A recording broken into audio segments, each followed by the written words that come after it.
Bab bagaimana dianggap elok mentartilkan bacaan ataupun membaca Al-Quran dengan baik.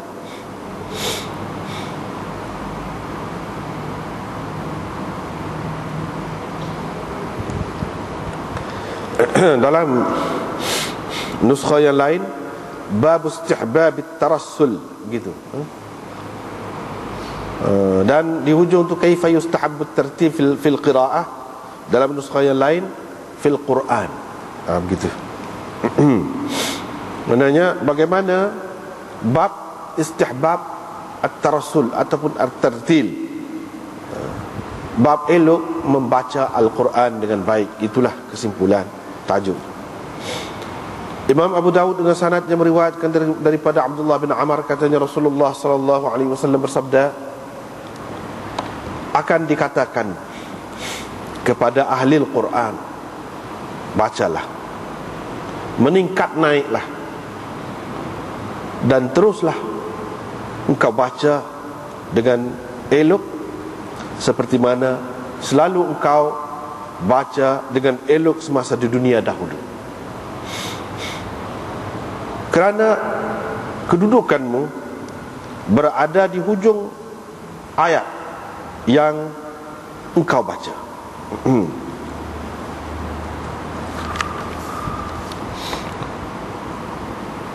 Dengan sanadnya Imam Abu Dawud meriwayatkan daripada Qatadah, katanya saya bertanya Anas tentang bacaan Nabi SAW. Anas menceritakan, katanya, kana yamuddu maddan, Nabi SAW memanjangkan dengan elok, memanjangkan dengan sempurna bacaannya. Dengan sanadnya Imam Abu Dawud meriwayatkan daripada Ya'la bin Mamlak, dia telah bertanya Ummu Salamah tentang bacaan Rasulullah SAW dan sembahyangnya. Maka Ummu Salamah menceritakan, Ummu Salamah berkata, wa ma lakum wa salatahu, manalah nak sama sembahyang kamu dengan sembahyangnya.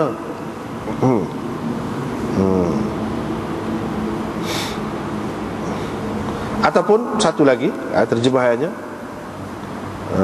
iaitu malakum wa salatahu, manalah boleh nak bandingkan kamu, sembahyang kamu dengan sembahyangnya. Itu yang kedua. Yang ketiga terjemahannya, apa perlunya kamu tahu tentang sembahyangnya? Itu tiga terjemahan. Nabi SAW bersembahyang dan tidur selama dia bersembahyang sebelum tidurnya. Kemudian beliau bersembahyang selama beliau telah tidur sebelumnya. Kemudian tidur selama dia telah bersembahyang sebelumnya hingga ke pagi. Ummu Salamah menggambarkan bacaan Nabi SAW dengan menyatakan bacaannya itu adalah haraf demi haraf. Dengan sanadnya Imam Abu Dawud meriwayatkan daripada Abdullah bin Mughaffal, katanya, saya pernah melihat Rasulullah SAW pada hari pembukaan Mekah. Beliau ketika berada di atas untanya membaca suratul Fath dengan berlagu, wa huwa yurajja, dengan elok ataupun dengan berlagu, dengan elok pun boleh juga, wa huwa yurajja. Dengan sanadnya Imam Abu Dawud meriwayatkan daripada Bara' bin Azib, katanya Rasulullah SAW bersabda, hiaskan Al-Quran dengan suara-suaramu. Dengan sanadnya Imam Abu Dawud meriwayatkan daripada Sa'id bin Abi Sa'id, katanya, satu lagi daripada Anas, daripada Sa'ad bin Abi Waqqas, katanya Rasulullah SAW bersabda, bukan dari kalangan kita orang yang tidak melagukan Al-Quran, orang yang tidak membaca Al-Quran dengan berlagu ataupun dengan elok bertajwid. Satu maknanya. Yang kedua, bukan dari kalangan kita orang yang tidak berpada dengan Al-Quran, yang tidak merasa cukup dengan Al-Quran, tidak merasa kaya dengan Al-Quran. Itu beberapa terjemahan. Riwayat daripada Sa'ad, katanya Rasulullah sallallahu alaihi wasallam bersabda, sama seperti riwayat yang tersebut sebelum ini lafaznya. Dengan sanadnya Imam Abu Daud meriwayatkan daripada Ubaidullah bin Abi Yazid, katanya, Abu Lubabah pernah lalu di hadapan kami. Kami pun mengikutinya sehingga beliau masuk ke dalam rumahnya. Kami pun masuk juga untuk menemuinya. Kami dapati beliau adalah seorang yang rumahnya buruk, buruk rumahnya, dan buruk pula pakaiannya.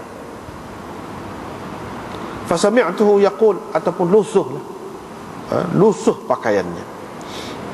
Saya mendengar beliau berkata, saya telah mendengar Rasulullah sallallahu alaihi wasallam bersabda, bukan dari kalangan kami orang yang tidak berasa cukup dengan Al-Quran, orang yang tidak berpada dengan Al-Quran.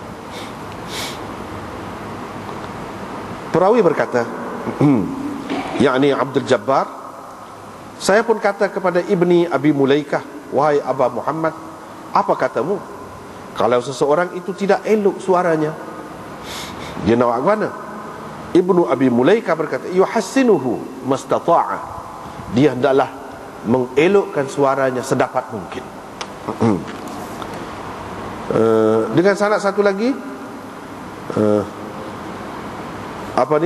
Imam Abu Daud meriwayatkan kata-kata Waqi' dan Ibnu Uyainah dalam mentafsirkan makna yataghanna, man lam yataghanna bil Quran itu. Maksudnya ialah yastaghni bihi. Bukan dari kalangan kita orang yang tidak berpada, tidak merasa cukup dengan Al-Quran. Itu makna yataghanna, makna yastaghni bihi. Dengan sanadnya Imam Abu Daud meriwayatkan daripada Abi Hurairah bahawa Rasulullah sallallahu alaihi wasallam bersabda, Allah tidak mendengar sesuatu seperti mana didengarinya bacaan seseorang nabi yang elok suaranya ketika dia melagukan Al-Quran ataupun membacakan Al-Quran dengan elok, iaitu dengan mengeraskan suaranya. Ini bab ancaman terhadap orang yang hafal Al-Quran kemudian lupa, kemudian terlupa, ataupun kemudian nasiyahu, melupakannya. Boleh. Riwayat daripada Sa'ad bin Ubadah, katanya Rasulullah sallallahu alaihi wasallam bersabda,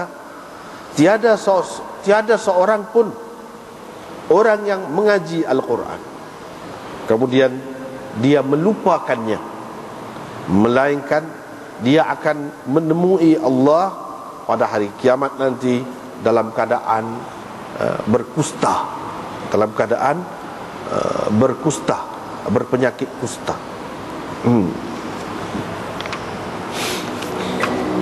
Tengok semula.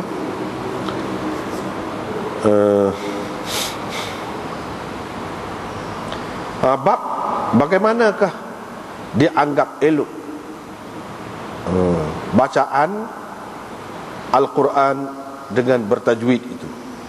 Dalam nuskhah yang satu lagi itu lebih tegas maksud dia, iaitu bab elok membaca Al-Quran dengan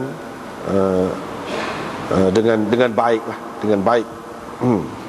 Itu lebih tegas.